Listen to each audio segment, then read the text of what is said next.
This book may be reproduced or passed on to anyone provided it remains entire, complete with this copyright notice, and that no alteration to text or hyperlinks or any other aspect of this ebook is made in any way whatsoever.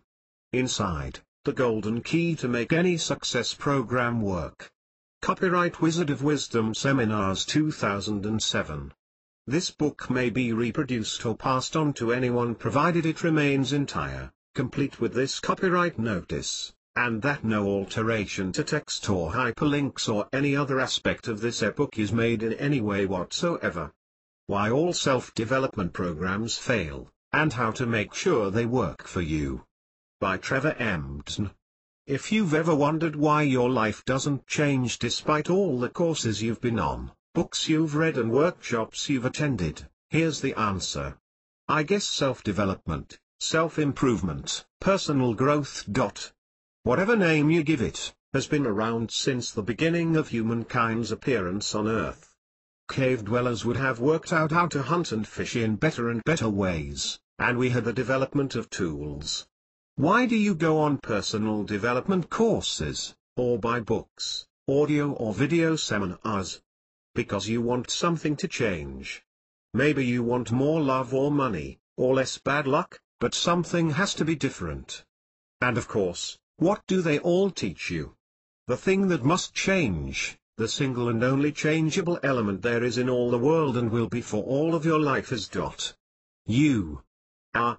Now, you're probably willing to change. You may well follow the programs/techniques/prescriptions to the letter, but 6 months after the event, where are you? Right where you started. Give or take, I grant you. But if 99 or even 95% of your life is pretty much as it was before you put in all of that time, money, effort and willpower, was it really worth it, you'll be asking yourself?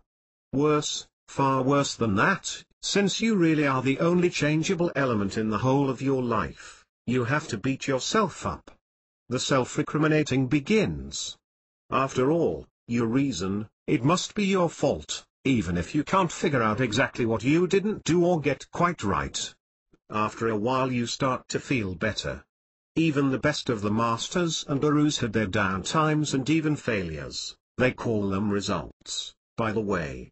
They used these experiences, let's call them that, to learn and grow from and became the wondrous beings they are today.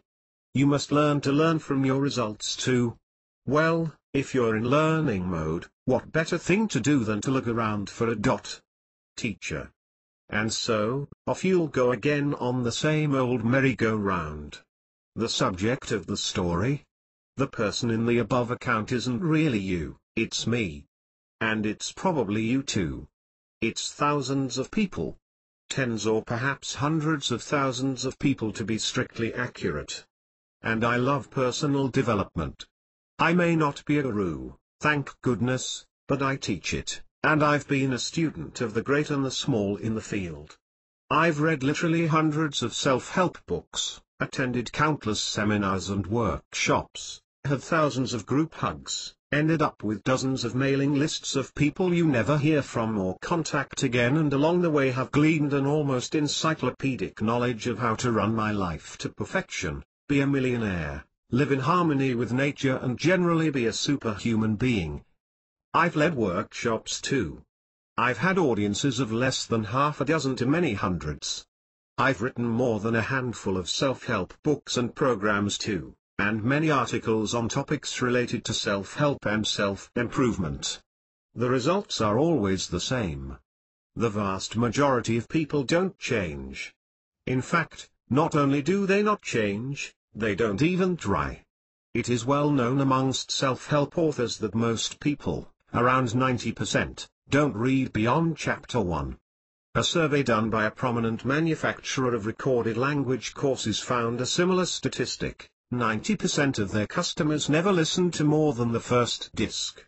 Many even never got further than disc 1, track 1. So why exactly didn't my life or your life or the lives of those many thousands change very much?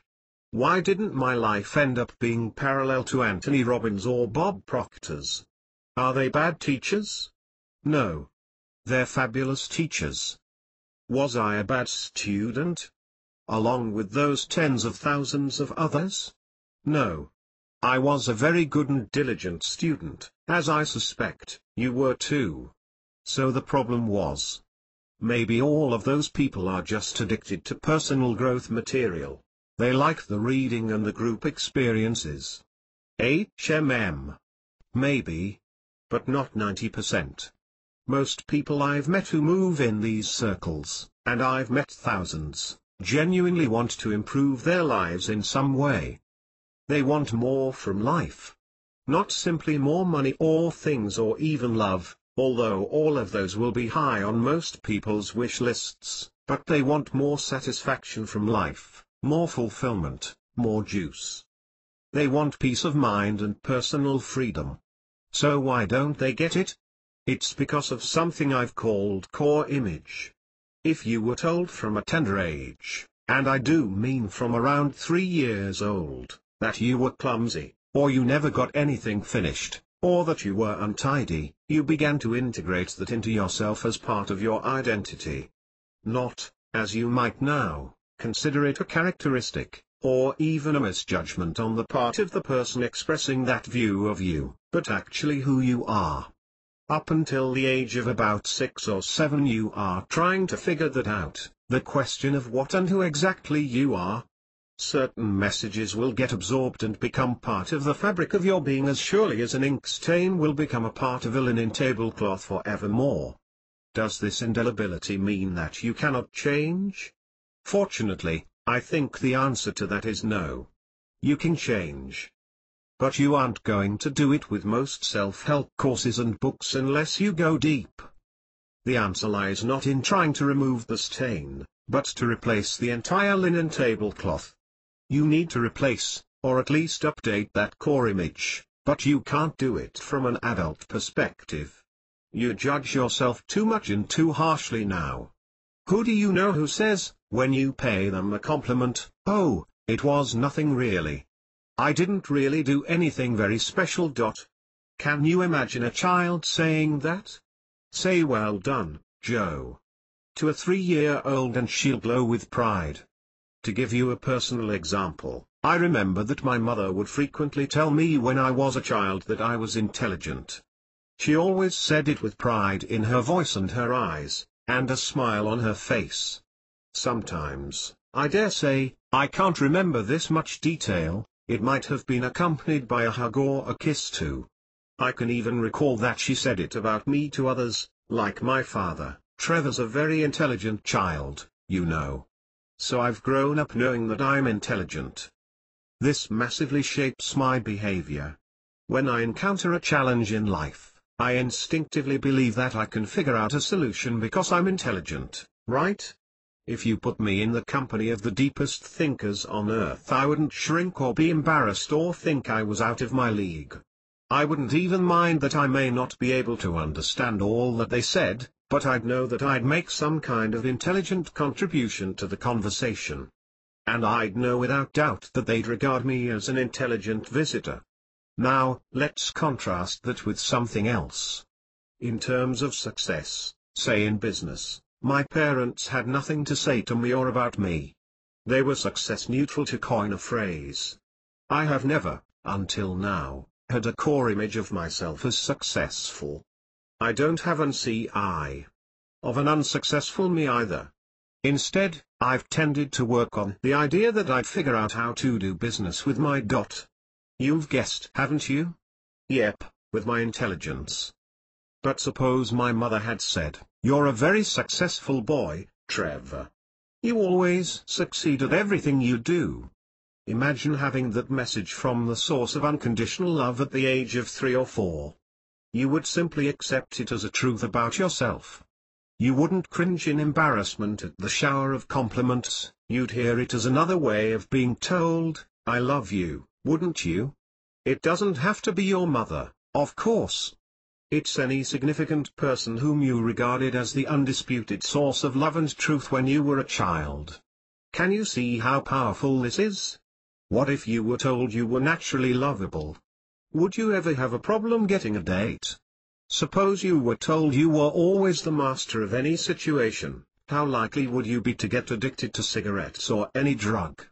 The trick is to figure out what you needed to be told, but fortunately, there are some messages that will cover pretty much any situation. Success, natural beauty, a natural achiever. Those kinds of words take into account most situations, don't they? The second trick is to get yourself back into that 3-year-old's feeling state, and absorb the messages as you would have done back then. Let me walk you through the process. In principle, here is what you do. I like to put solutions in my work, but be warned, this is a brief article and I cannot take you through the entire process here. If you want to know about the whole thing, please visit my website, wizardofwisdom.com. Details at the end. The core image process, the antidote. Now, here's my problem. I know this process works. It could hardly take less effort since it involves being totally relaxed and closing your eyes. It's very pleasant to do, and the effects are life-changing. But I can't make you believe it. And I certainly can't make you try it. Step 1. Relax. But don't go to sleep. Take a few minutes over this, not 10 seconds. If you know how to meditate or do yoga, use those skills to fully relax. If you feel you're someone who can't relax, you might consider learning to meditate. Here's one program I recommend, although there are many others, of course. Click this link, http://tinyearl.com/u4f3t. Step 2. Ask your subconscious mind to show you moments from your childhood when you were told something good about yourself. I recalled my mother smiling and saying how intelligent I was, for example. I was probably 4 years old.